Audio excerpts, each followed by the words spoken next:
Olá, boa noite. Boa noite. A região conhecida como Cracolândia, no centro de São Paulo, foi alvo hoje de uma operação policial diferente da convencional. Os agentes estavam focados na estrutura que organiza o tráfico de armas e drogas e não tanto no consumo, que acontece praticamente todo dia, o dia todo. Avenidas e ruas do centro fechadas. Enquanto policiais militares e guardas municipais faziam o bloqueio, equipes da Polícia Civil entraram na área conhecida como Cracolândia. A operação usou 2 veículos blindados com atiradores de elite. A vigilância era feita também do helicóptero. Os alvos de 14 mandados de busca e apreensão eram suspeitos de envolvimento no tráfico de drogas, que ficam em prédios abandonados entre os usuários. Os agentes prenderam 20 pessoas. Foram apreendidas drogas como crack, maconha e cocaína, balanças para pesar os entorpecentes, um revólver, várias facas e dinheiro.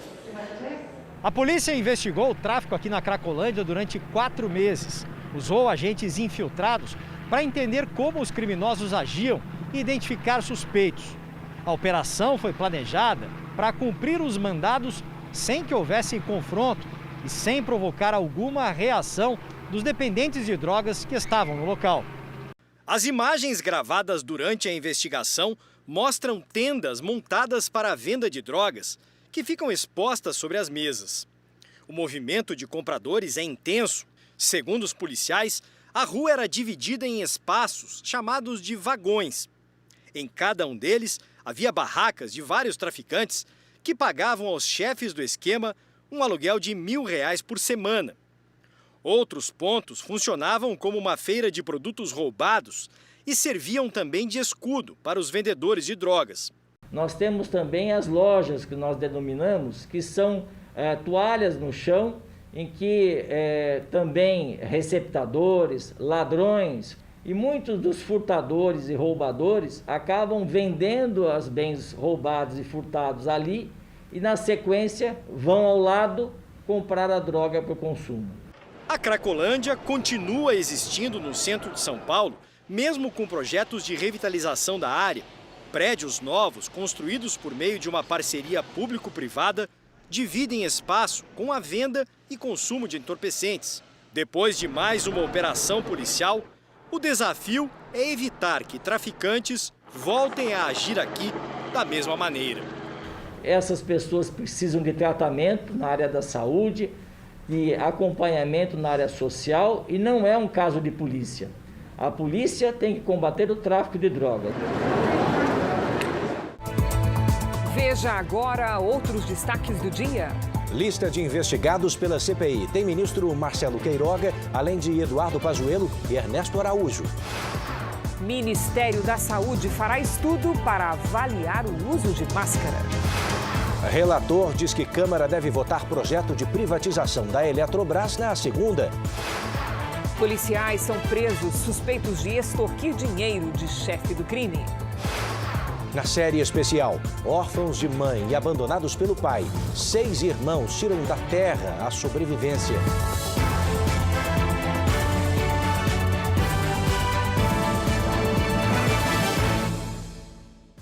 Oferecimento Bradesco. Experimente o futuro hoje.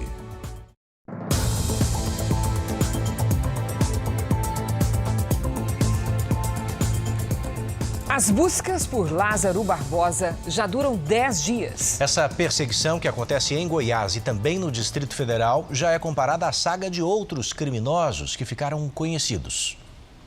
Mais de 300 policiais de Goiás e do Distrito Federal se revezam nas buscas por Lázaro Barbosa.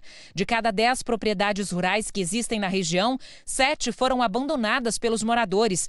Seu Bruno diz ter visto de perto uma troca de tiros entre Lázaro e policiais.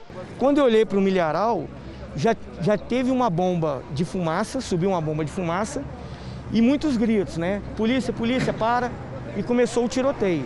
Os crimes e a fuga de Lázaro lembram a história de Leonardo Pareja.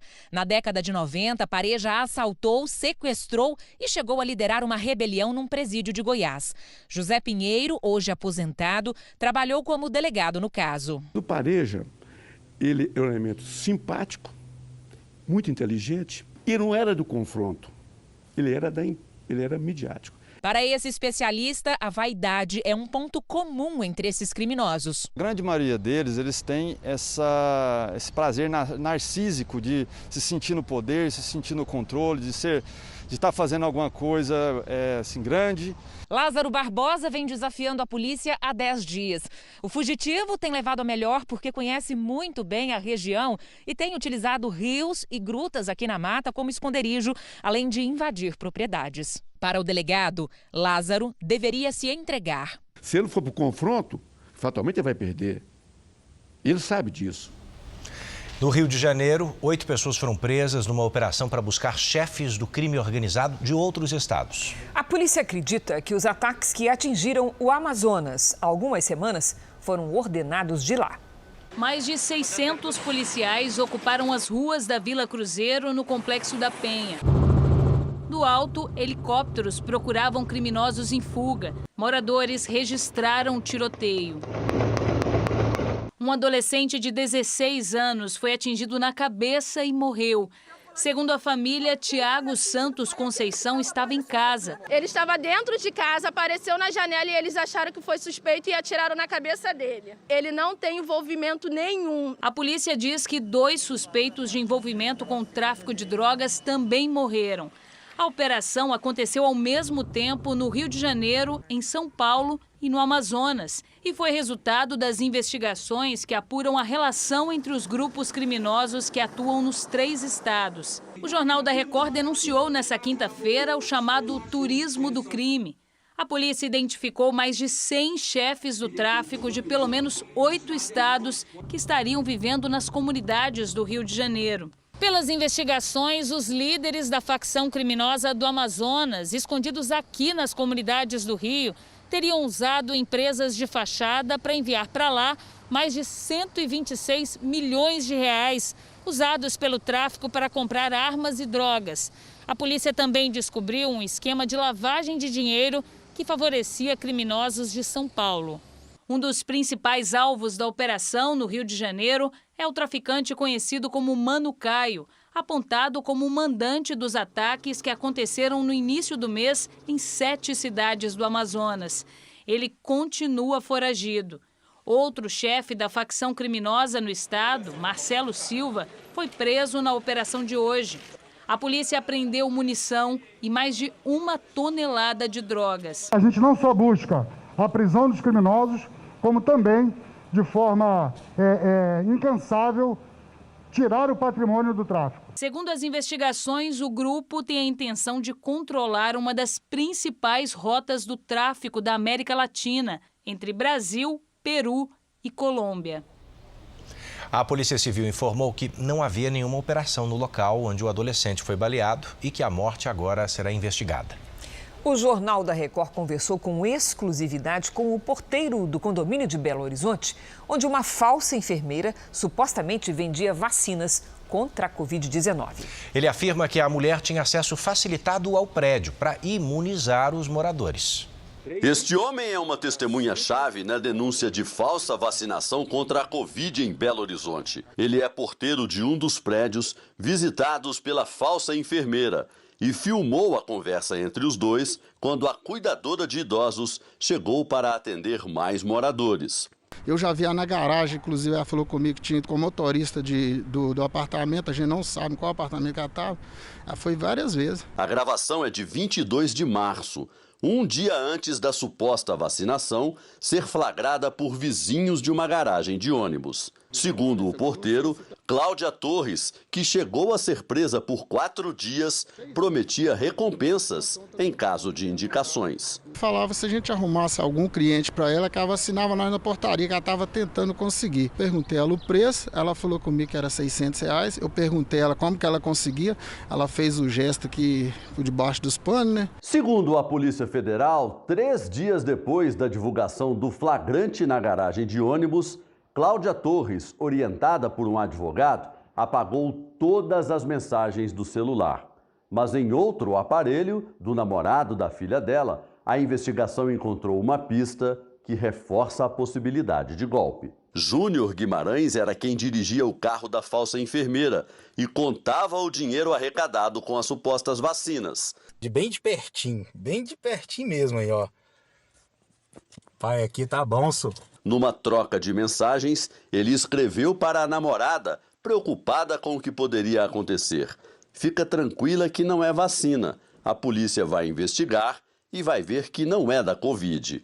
A investigação continua, mas o porteiro até agora não foi chamado para depor. Aqui, se a Polícia Federal quiser me chamar, é bom que já a gente fica todo dia, já tem o quê? Já tem acho que 3 meses que todo dia eu vou trabalhar, eu penso, será que eles vão me chamar hoje? Será que hoje eles vão vir? Nós entramos em contato com a defesa de Cláudia Torres, mas não tivemos resposta. Mato Grosso do Sul autorizou a aplicação da vacina da Pfizer em adolescentes acima de 12 anos com comorbidades graves. Essa é uma reivindicação dos grupos de risco dessa faixa etária em todo o Brasil. O imunizante é o único disponível que pode ser aplicado em pessoas com menos de 18 anos no Brasil. Natan tem síndrome de Down. Aos 17 anos, por ordens médicas, mantém uma rotina rigorosa e não sai de casa desde o início da pandemia. Regrediu muito na fala, não quer conversar muito, se deixar, fica acomodado. Aqui na casa do Natan, os protocolos são seguidos à risca. Ele já se curou de um câncer e agora ele trata uma bactéria no olho. A idade não pesa, mas sim as condições de saúde. Enquanto não estiver imunizado, terapias importantes vão permanecer suspensas. Meu filho tem imunidade baixa. Ele está correndo risco. Então eu tive que dar uma parada. No Brasil, são mais de 3 milhões de adolescentes entre 12 e 17 anos que apresentam comorbidades ou alguma deficiência. Existe um grupo de crianças, como a de adultos também, que tem um comprometimento do seu sistema imunológico. E essa, sim, parece ter uma relação mais inequívoca de você protegê-las, vaciná-las, a despeito da doença ser rara nessa população. Quando elas adquirem, o risco de agravamento é bem maior. A Anvisa autorizou o uso da vacina da Pfizer em pessoas a partir de 12 anos. Com a mudança na bula, o Mato Grosso do Sul vai aplicar o imunizante a partir de hoje em adolescentes com comorbidades graves. E a inclusão deste grupo no Programa Nacional de Imunização está sendo estudada pelo Ministério da Saúde. O fato dele ser imunizado, nós já temos mais tranquilidade, porque nós podemos voltar a uma vida normal. Então, vai para a escola, vai nadar, vai dançar. Eles não podem ficar mais parados. Isso é prioridade. O Jornal da Record traz agora os números da pandemia, sempre com dados oficiais do Ministério da Saúde. Acompanhe aqui comigo no telão. O país tem hoje mais de 17.801.000 casos da Covid-19. Estamos próximos de 500 mil de óbitos. Hoje são 498 mil mortos. Foram 2.495 óbitos nas últimas 24 horas. Também entre ontem e hoje, 59 mil pessoas se recuperaram. E no total, já são mais de 16.136.000 pacientes curados. E mais de 1.165.000 seguem em acompanhamento. Os iranianos foram às urnas hoje para escolher o novo presidente do país. A expectativa é que um juiz conservador, sujeito a sanções dos Estados Unidos, seja eleito. O líder supremo do Irã, o Ayatollah Ali Khamenei, foi o primeiro a votar. 5 candidatos estão na disputa para suceder o presidente iraniano Hassan Rouhani, que pela Constituição não pode cumprir um terceiro mandato. Nesta eleição, o favorito é Ebrahim Raisi, de 60 anos. Ele é conhecido como um juiz linha dura e atual chefe do Poder Judiciário do país. Raisi é acusado de cometer crimes contra a humanidade. Em 1988, ele fez parte de um comitê que supervisionou a execução de cerca de 5.000 prisioneiros políticos. O Irã está impedido de negociar com grande parte dos países devido ao bloqueio econômico imposto pelos Estados Unidos em 2018. Na época, sem um consenso no acordo nuclear, o então presidente Donald Trump disse que o Irã não cumpria os compromissos do pacto firmado entre as potências mundiais em 2015. O acordo estabelecia o controle das atividades nucleares iranianas, em troca da retirada de sanções econômicas contra o país. Atualmente, há negociações para que Washington volte ao pacto. Embora Raisi tenha criticado o acordo nuclear, disse que a intenção é cumpri-lo. Você vai ver a seguir, presidente Bolsonaro critica governadores e prefeitos por restrições na economia. E na série especial, uma família que cresceu sem o pai e tira o sustento da terra.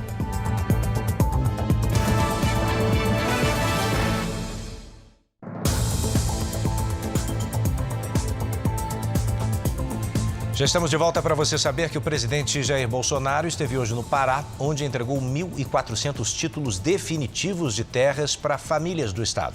Ele voltou a criticar governadores pelas restrições econômicas e de circulação e repetiu que pediu estudos para, se for o caso, desobrigar o uso de máscaras.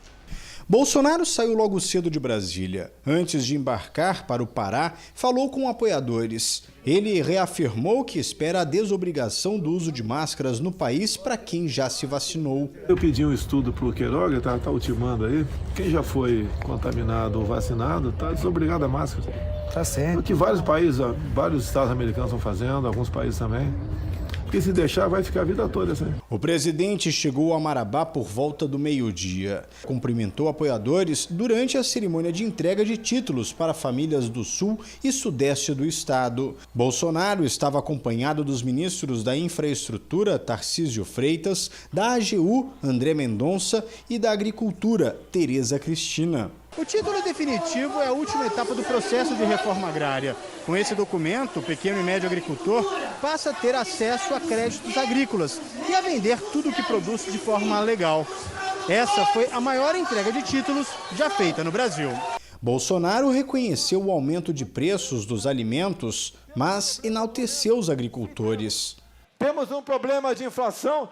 Temos. Mas se o homem do campo não tivesse trabalhado, não teríamos inflação, mas teríamos sim desabastecimento, que é muito pior. Ele voltou a criticar as medidas de restrição impostas por governadores e prefeitos. Nós sentimos um pouco do que a sanha ditatorial de alguns poucos governadores do Brasil, que retiraram o direito de ir e vir de vocês. E essa nossa liberdade é o nosso bem maior. No meio da tarde, Bolsonaro foi para a cidade de Novo Repartimento, a 600 quilômetros da capital do estado. Lá inaugurou um trecho de 102 quilômetros da Transamazônica. No fim da tarde, o presidente foi a Belém do Pará e participou de um culto religioso. O presidente embarca ainda hoje para o Rio de Janeiro. O ministro da Saúde, Marcelo Queiroga, confirmou que vai realizar um estudo para avaliar a necessidade do uso de máscara por pessoas já imunizadas contra o coronavírus. Enquanto isso, o Rio de Janeiro antecipou em mais de um mês o calendário de vacinação contra a Covid-19. A previsão é que até o final de agosto, todas as pessoas acima de 18 anos sejam vacinadas. O Rio também anunciou para setembro a vacinação dos adolescentes entre 12 e 17 anos. A divulgação do novo calendário foi acompanhada pelo ministro da Saúde. Marcelo Queiroga falou sobre o recorde de aplicação de doses registrado ontem no país. Para se ter a ideia, prefeito, da força do nosso sistema de saúde, ontem nós aplicamos mais de 2 milhões de doses de vacina. Aqueles que ficam questionando o programa de imunização vão quebrar a cara. O ministro também disse que fará uma pesquisa sobre o uso de máscaras, a pedido do presidente Jair Bolsonaro. O presidente está com uma expectativa muito positiva em relação à campanha de vacinação. E ele está vendo que outros países, Estados Unidos, na Europa, já se começa a flexibilizar o uso de máscaras. E ele pediu que fizesse uma pesquisa. Ele falou um parecer. O parecer é dado com base em dados técnicos. Então vamos fazer. Queiroga também assinou hoje, no Rio, medidas para ampliar o programa Consultório nas Ruas. No projeto, pessoas que moram nas ruas recebem, além de atendimento médico, a vacina contra a Covid-19. O ministro esteve nessa praça no centro do Rio e acompanhou alguns atendimentos. É um projeto prioritário, de atenção primária, de levar para aqueles que mais precisam a assistência à saúde e a dignidade da pessoa humana. Os governistas comemoraram a aprovação no Senado do projeto que abre caminho para a privatização da Eletrobras. O texto foi modificado em 21 pontos em relação ao que havia sido aprovado pela Câmara. Por isso, ele volta para ser votado pelos deputados e deve ser analisado na segunda-feira. Bom, o ponto mais polêmico nessa história diz respeito à contratação pela União de usinas termoelétricas e gás natural.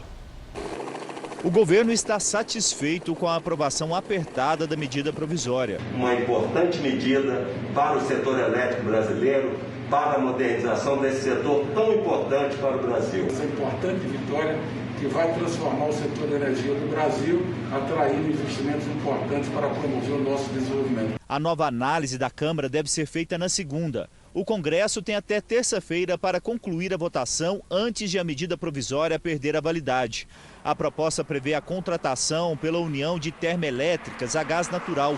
Essa medida é criticada por alguns especialistas, porque os investimentos necessários poderiam aumentar a conta de energia. Segundo o projeto, as usinas precisam ser instaladas em regiões específicas e onde não existe fornecimento de gás natural, o que vai exigir investimentos bilionários. Serão um total de 6 mil megawatts em 15 anos, 1.000 na região Nordeste, 2.000 no Norte, 2.000 no Centro-Oeste e 1.000 no Sudeste. A venda, a capitalização da Eletrobras deve ocorrer em fevereiro do ano que vem, quando o governo vai emitir ações e perderá o controle da empresa. Todo o dinheiro arrecadado será utilizado para pagar à União por novos contratos de concessão de usinas e linhas de transmissão válidos por 30 anos.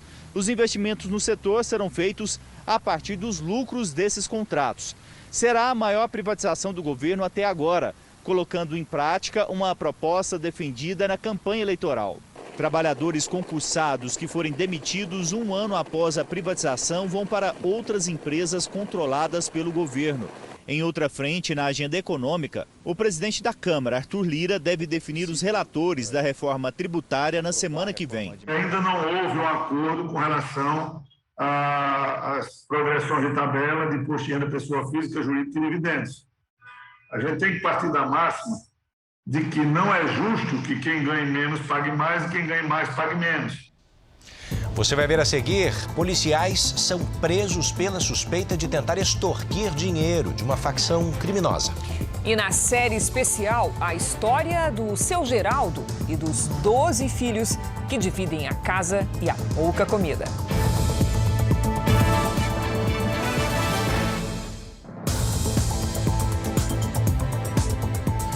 O Ministério Público de São Paulo vai investigar a ação de 2 policiais civis presos hoje por tentar extorquir dinheiro de um criminoso.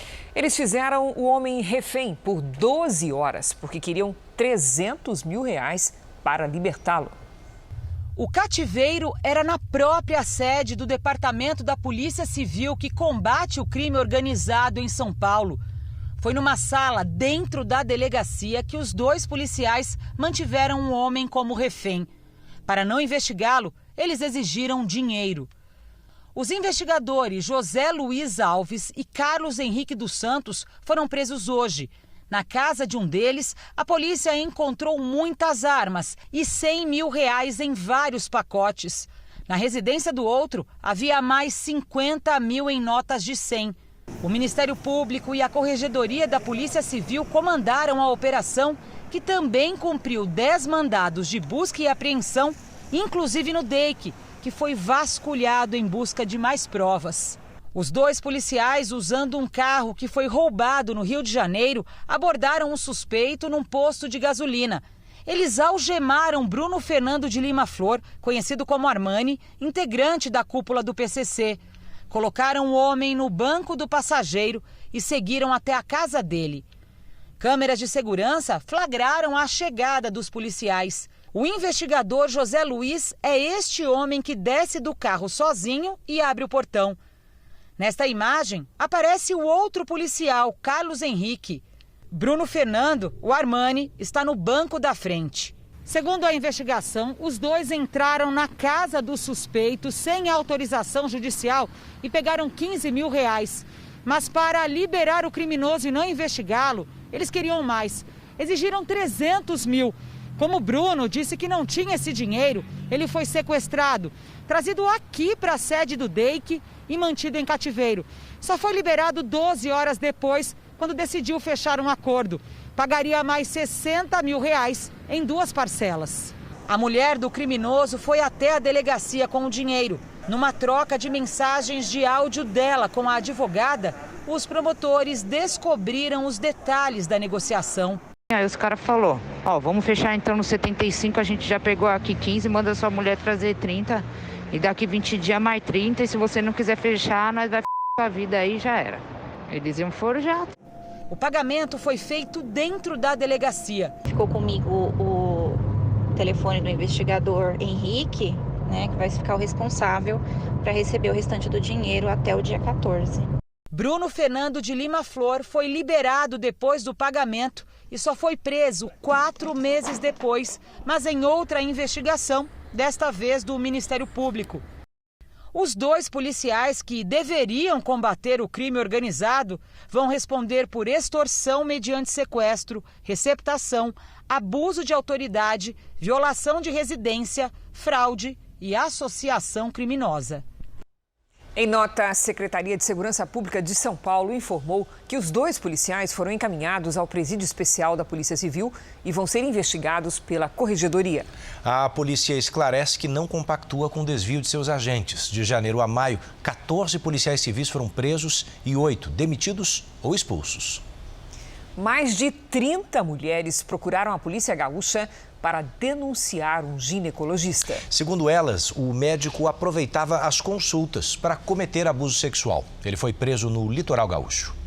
O médico Cairo Barbosa, de 65 anos, foi encontrado em um apartamento na Praia do Cassino, no sul do estado. As investigações começaram ainda no ano passado. O ginecologista foi acusado de abuso sexual por mais de 30 pacientes. Daí, geraram mais 3 inquéritos que investigaram os crimes de violação sexual mediante fraude e estupro de vulnerável. Esses 3 inquéritos também já foram remetidos ao Poder Judiciário. E o Ministério Público, quando ofereceu a denúncia com relação a esses novos fatos, pediu a prisão preventiva dele. Neste caso, os relatos das vítimas foram usados como provas. No início do mês, a pedido do Ministério Público, uma juíza já havia suspendido a licença profissional de Cairo e o médico foi obrigado a deixar de atender. Essa mulher de 20 anos, que preferiu não se identificar, conta que quando estava grávida no ano passado, teria sofrido abusos do médico. Entrei na sala com ele e ele pediu para mim me despir da cintura para baixo. Ele começou a me alisar de uma forma desagradável, então eu pedi para ele que ele parasse com o procedimento. Ele disse que não, que ele precisava ir mais a fundo. O advogado de Cairo Barbosa informou que só vai se manifestar em juízo. Doutor Jairinho, lembram dele? Acusado de torturar e matar o enteado. Pode ser o primeiro vereador do Rio de Janeiro a ser cassado. O repórter Pedro Paulo Filho tem aqui os detalhes. Pedro Paulo, boa noite para você. Pois é, Edu, boa noite para você, boa noite a todos. Olha, o Conselho de Ética e Decoro Parlamentar, aqui da Câmara, apresentou um parecer favorável à perda do mandato de doutor Jairinho. E esse documento cita a gravidade da acusação contra o vereador, indiciado pela morte de Henri Borel, de 4 anos, em março desse ano. Jairinho está preso desde abril, assim como a namorada, Monique Medeiros, que é a mãe do menino e que também responde pelo crime. Bom, com a denúncia aceita, foi aberto um prazo de 5 dias para a apresentação das alegações finais da defesa. Para a votação em plenário, são necessários pelo menos 2/3 dos vereadores presentes na sessão. Edu e Cris. Pedro Paulo, obrigado pelos detalhes. Hora da gente falar do andamento da vacinação em todo o Brasil. Somadas as aplicações da primeira e segunda doses, mais de 1.452.000 pessoas receberam a vacina contra o coronavírus nas últimas 24 horas. Hoje o Brasil tem mais de 62.270.000 vacinados com a primeira dose e mais de 24.328.000 pessoas que completaram a imunização. Mato Grosso do Sul, vamos ver essa realidade aqui, ó. Mais de 1.029.000 119 mil pessoas receberam a primeira dose contra a Covid-19, ou seja, 36,64% da população. Enquanto isso, no Rio Grande do Sul, mais de 4.104.000 moradores foram imunizados, o que representa 35,93% dos gaúchos. Em Santa Catarina, mais de 2.419.000 moradores estão vacinados. Isso equivale a 33,36% dos habitantes do estado. Enquanto isso, em São Paulo, mais de 15.254.000 moradores receberam o imunizante contra o coronavírus, ou seja, 32,95% dos paulistas. Quer ver a sua cidade, o seu estado no mapa como esse? Entre em r7.com para acompanhar essa realidade de maneira interativa. Vamos agora com a opinião do Augusto Nunes. Boa noite, Augusto. Boa noite, Cris. Boa noite, Edu. Boa noite a você que nos acompanha. O novo recorde estabelecido neste 17 de junho pelo Programa Nacional de Imunização deve ser recebido com aplausos e uma cobrança muito pertinente. Vacinar 2,5 milhões de brasileiros em 24 horas é uma proeza que decididamente melhora o ânimo de um país enlutado por quase 500 mil óbitos decorrentes da pandemia de coronavírus, mas também autoriza a elevação do nível de exigência. Até recentemente, reivindicava-se a imunização de pelo menos 1 milhão de pessoas por dia. A meta agora mais que dobrou. Desde a aplicação da vacina inaugural, receberam a primeira dose mais de 60 milhões de brasileiros. Esse número corresponde a quase 38% da população com idade superior a 18 anos. Os contratos já assinados com laboratórios garantem a quantidade necessária de imunizantes. Basta que sejam cumpridos os prazos combinados. Portanto, se o Ministério da Saúde e os governos estaduais transformarem em regra o que tem sido exceção, o pesadelo sanitário começará a agonizar com a chegada da primavera. A CPI da pandemia vai investigar 14 pessoas, entre elas o atual ministro da Saúde, Marcelo Queiroga, e os ex-ministros Eduardo Pazuello e Ernesto Araújo. Além de Queiroga, Pazuello e Araújo, a lista tem o ex-assessor especial da Presidência da República, Arthur Weintraub, e também o ex-secretário de Comunicação, Fábio Weingarten. O empresário Carlos Wizard é um dos investigados. O relator também quer incluir o presidente Jair Bolsonaro entre os investigados em razão das falas e atitudes durante a pandemia.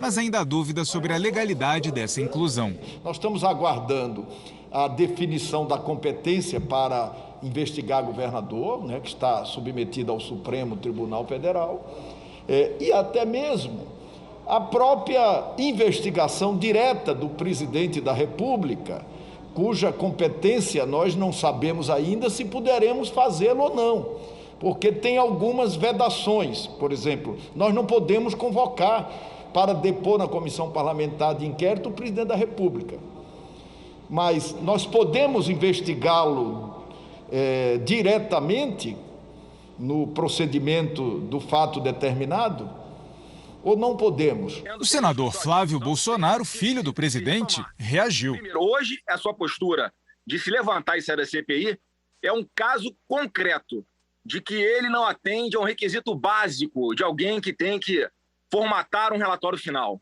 que se equipara a uma decisão judicial, por exemplo. É claro e evidente que ele não respeita o contraditório.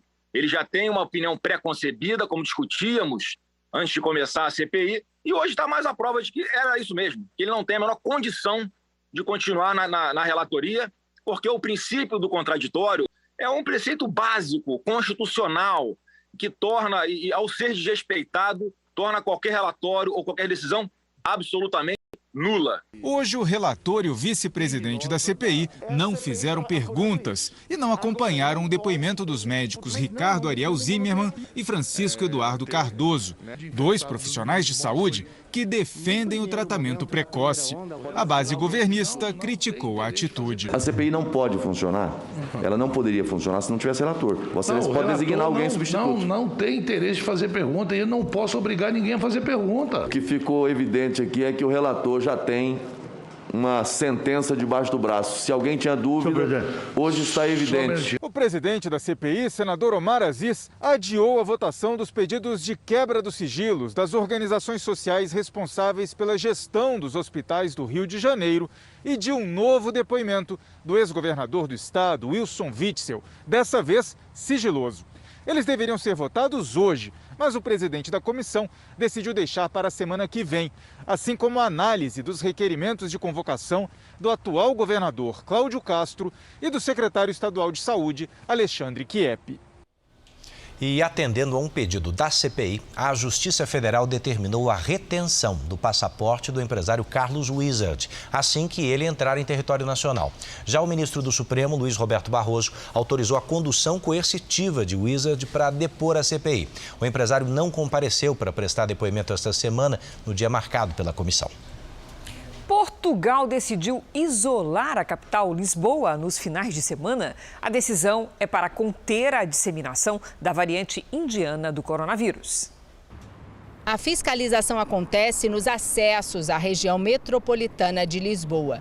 De hoje até segunda-feira, mais de 3 milhões de pessoas não podem deixar a área. A medida vale durante todos os fins de semana, ainda sem data para terminar. Para muitos portugueses, uma restrição que, por enquanto, só tem provocado congestionamentos. A estratégia do governo é tentar evitar o avanço da variante indiana para o resto do país. Só em Lisboa foram registrados cerca de 70% dos casos, a maioria pela mutação encontrada na Índia. A restrição é adotada no mesmo dia em que a Organização Mundial da Saúde alerta para o avanço da variante indiana, que pode se tornar predominante no mundo. Países como Itália e Rússia já adotam restrições por causa da mutação. Segundo a OMS, o caminho é a vacinação. Aqui em Portugal, cerca de 46% da população recebeu pelo menos uma dose da vacina. O governo aumentou hoje os horários dos postos de vacinação para acelerar o processo, mas não descarta novas restrições. Na última sexta-feira deste outono, o tempo firme predominou pelo Brasil. Só na região sul a chuva começou, mas sem transtornos por enquanto. Quer saber como é que vai ficar o tempo no final de semana? É com a Lidiane Sayuri. Boa noite, Lidi. Oi, Cris. Boa noite para você, pro Edu, para quem nos acompanha. Olha só, Cris, você disse bem, sem estragos ainda. Mas nos próximos dias isso pode mudar. Uma circulação de ventos avança do Paraguai ao Paraná e forma nuvens de tempestade sobre toda a região. Atenção no Vale do Itajaí, em Santa Catarina. Em menos de 2 meses, podemos ter o segundo temporal muito pesado. Tem risco de alagamentos e deslizamentos em todo o leste do estado. No Nordeste, os ventos úmidos que sopram do mar provocam chuva na costa da região. No Norte, pancadas em todos os estados, com exceção do Tocantins, de Rondônia e do sul do Pará. No interior do Brasil, o que preocupa é a baixa umidade do ar. No sul, o frio continua neste sábado, com máxima de 15 graus em Porto Alegre. Faz até 26 no Rio de Janeiro. Em Cuiabá e em Porto Velho, 33, 29 em Aracaju e até 34 em Palmas. Em São Paulo, chance de chuva a qualquer hora. Máxima amanhã de 23 graus. Bom, a hora do Tempo Delivery, o Samuel abre aqui as nossas participações. Ele quer saber como é que fica o tempo na cidade dele, Garanhuns, Pernambuco. Vamos lá, Edu. Oi, Samuel. Tem chuva nos próximos dias. A maior quantidade de água cai neste sábado. À tarde faz até 23 graus. No domingo, máxima de 24. Bom, e agora a gente tem pedidos também de Vila Velha e a lista é boa. Tá chegando aí no telão ali a Gerline, quem mais? A Magda e a Marcela, além do Heitor. Ah, muito bem. Que turma boa, hein? Seguinte, pessoal, neste sábado o sol aparece entre muitas nuvens. A chuva vai se dividir ao longo do dia em pontos isolados. Máxima de 25 graus. À noite o tempo fica firme e segue assim. Domingo mais quente, com 28 graus. Participe você também do Tempo Delivery pelas redes sociais. Mande sua mensagem com a hashtag #VocêNoJR. E agora sai um pouquinho do script. Tem Tempo Delivery para quem não pediu, mas merece, porque é aniversariante. Ah, parabéns, Edu. Você já respondeu a minha dúvida, então tá ótimo. Obrigado. Muita luz e uma chuva de felicidade e saúde para você. Então. Obrigado, Lid. Obrigada, Lid. Uma uma série médica como nenhuma outra, porque tudo o que ela mostra é real. No estilo documentário, você vai ver a rotina dos profissionais de saúde e dos pacientes dentro de um dos mais inovadores hospitais da América Latina. Aqui na Record TV, a estreia vai ser na próxima semana. Mas o Jornal da Record te dá agora um pequeno spoiler. Dê uma olhada no que vem por aí. E além do spoiler, fica uma dica. O primeiro episódio de O Hospital já está disponível no Play Plus para os assinantes. Dr. Marco acaba de chegar ao trabalho. Vai operar hoje. Tenho 2 cirurgias. Uma das cirurgias é um paciente que já é um paciente meu há bastante tempo, que rompeu no passado o ligamento cruzado anterior, jogando futebol. Um dos pacientes é o Rodrigo. Rodrigo, tudo bem? Está difícil para ele conviver com as dores no joelho. Agora tá chato. Agora já tá bem chato, porque acho que chegou no limite mesmo para a cirurgia. A nossa função é servir elas dentro da nossa expertise. Do ponto de vista do câncer, ela está curada. Obrigada por salvar minha vida.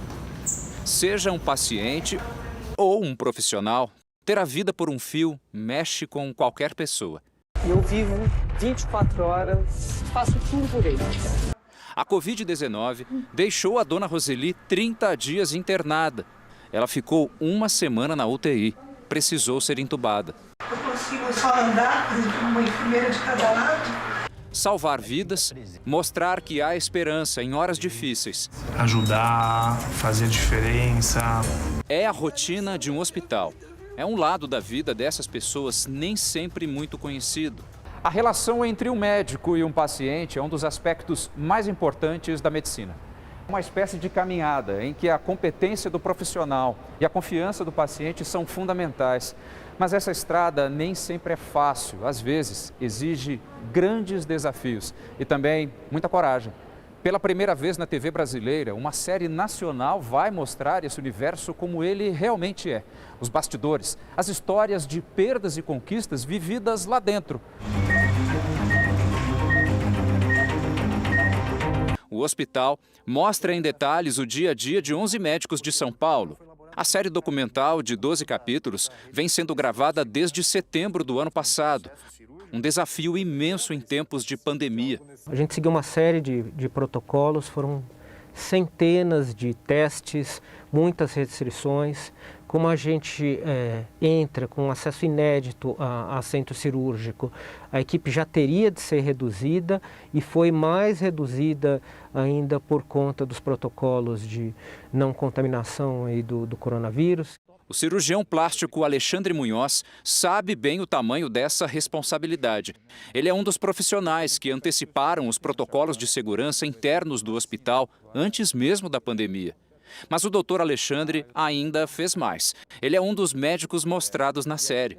Participar, compartilhar esse mundo, que é um mundo do dia a dia de um cirurgião ou de um médico, para o público em geral, e mostrar como que é a vida real nesse ambiente hospitalar. O Dr. Marco, que no começo desta reportagem fala das cirurgias de ortopedia que tinha pela frente, também participa do hospital.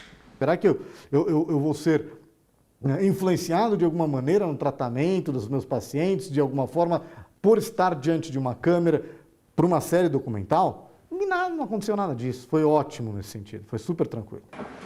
Como é que você está? Tudo bem? Tudo bem. Tudo jóia. E o Rodrigo, que adora futebol, já está com o joelho novinho em folha. A expectativa é poder jogar bola em breve de novo, né, doutor? A produção da série O Hospital usa de tecnologia de última geração. As imagens foram todas captadas em 4K.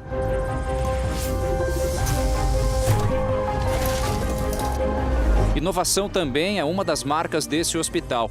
Esse é um assunto que o Dr. Robson conhece muito bem.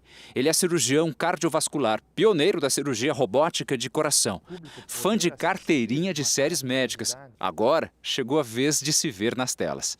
O público poder assistir e matar a curiosidade, né? E também ajudar a desmistificar um pouco. É uma excelente oportunidade de mostrar o nosso dia a dia. Esse trabalho é único, é de dar orgulho, então me permita reforçar. Aqui na tela da Record TV, a série O Hospital estreia semana que vem, próxima sexta, dia 25, depois do Power Couple Brasil. Mas os assinantes do Play Plus já têm acesso a essa produção. O primeiro episódio está disponível desde hoje na plataforma digital. 6 irmãos órfãos de mãe viram o pai abandoná-los. Sozinhos no mundo, só restou a miséria. Hoje eles tentam sobreviver da terra, mas o clima seco de Canudos, no sertão da Bahia, não ajuda. A última reportagem da série especial vai mostrar os brasileiros que têm até vergonha da fome. Eles chegam a mentir para não admitir a falta de comida na mesa. Lidiane, quando você sente vontade de comer alguma coisa, o que é? Verdura, queijo, pão, muita coisa. Faz quanto tempo que você não come queijo? Tem muitos anos. Anos? Você pode comprar quando tem o dinheiro, quando não tem.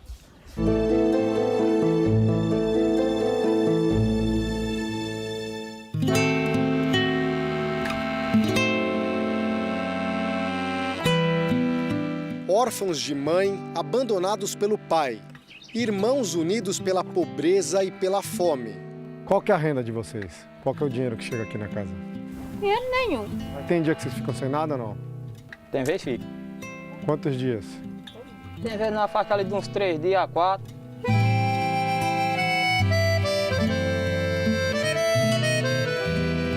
Terra seca, a roça de feijão dificilmente vinga.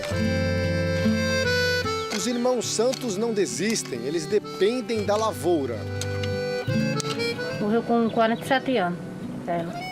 A vida poderia ser mais fácil, só que a mãe morreu de câncer e o pai, que passou a receber a pensão da ex-esposa, foi morar longe, com outra mulher. E como é que vocês se sentiram quando ele foi embora? Nós ficamos assim, né? Pensando o que ele teve, né? Que foi só a mulher morrer, ele pegar o beco e arrumar outro, né? Antes do mês. Vocês se sentiram rejeitados pelo pai? No meu haver foi. Quando ele estava aí, vocês não passavam fome? Não, como ele estava era melhor. Como ele estava dentro de casa, mas depois arrumou essa mulher, largou não. Aos 29 anos, Daniela lidera os irmãos na difícil jornada de sobrevivência. Como a minha mãe era viva, eu não faltava nada, ela me dava de tudo. A responsabilidade de alimentar a família com muito pouco faz com que Daniela tente parecer mais forte do que realmente é. Para mim, eu fico no dia sem comer, eu não fico nada. Tô boa. Não fica fraca? Eu não. O almoço vai ser só feijão, então? Não, eu vou fazer o arroz aí. Ainda vou levar os pratos, tanto sujos aí das panelas. A gente conversa com eles e percebe claramente que existe um sentimento de vergonha por sentir fome. Difícil para eles admitir a necessidade da falta de alimento. Então ela fala que está cozinhando feijão, mas que vai cozinhar arroz também, mas diz que o arroz vai ser cozinhado só mais tarde. É uma forma de não nos mostrar que ela não tem arroz suficiente para cozinhar com feijão. É ou feijão ou arroz.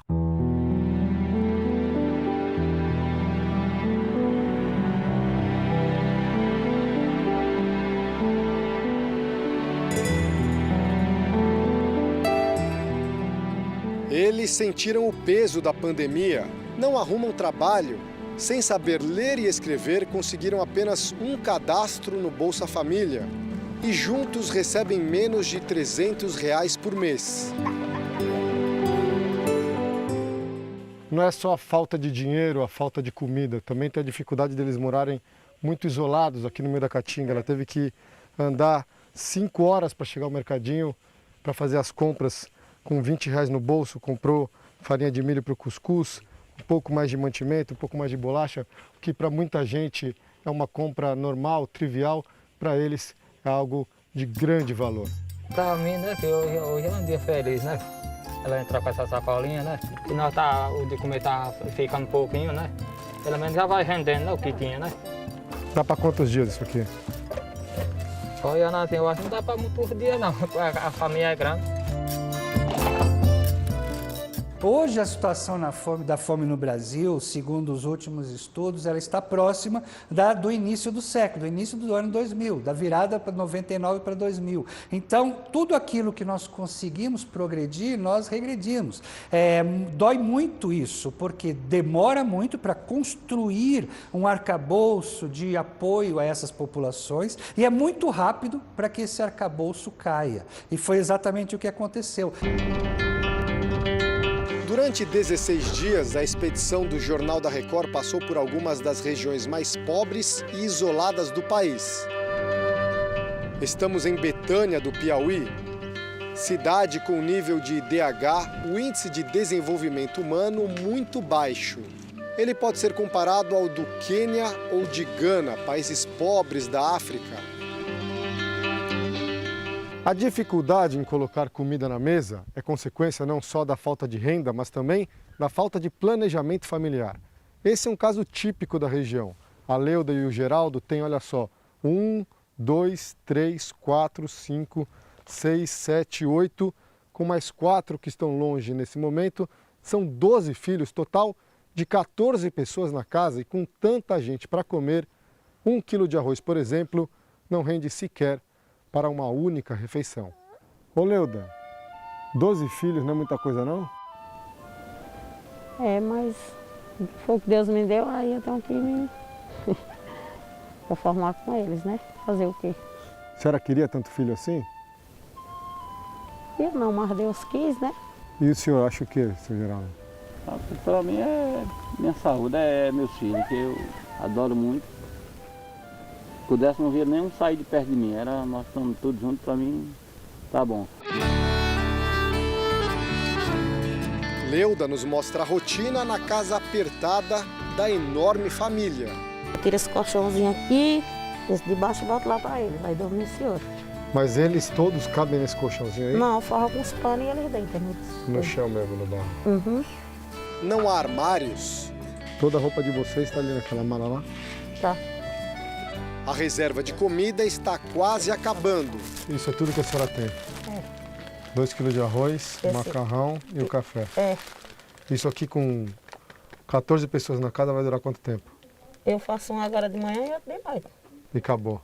Aí acabou. E amanhã? Amanhã nós comemos feijão, se tiver.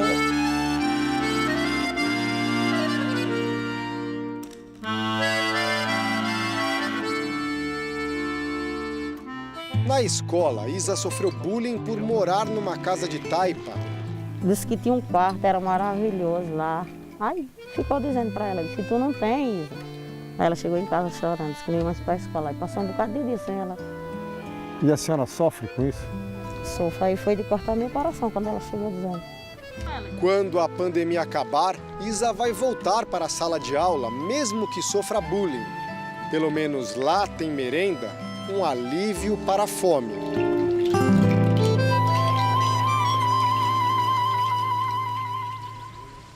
Durante essa semana toda, nós exibimos aqui na série especial histórias de famílias que lutam para sobreviver à fome no sertão nordestino. Pois bem, agora vem a informação mais importante. Se você quiser ajudar, não é complicado. Basta entrar no portal r7.com. Lá tem todos os caminhos para ajudar. O Jornal da Record está terminando. A edição de hoje na íntegra e também nossa versão em podcast estão no Play Plus e em todas as nossas plataformas digitais. E à 00:30 tem mais Jornal da Record. Fique agora com a novela Gênesis. Ótima noite, ótimo final de semana para você. Obrigado pela companhia. A gente se vê no Domingo Espetacular. Boa noite para você. Até amanhã.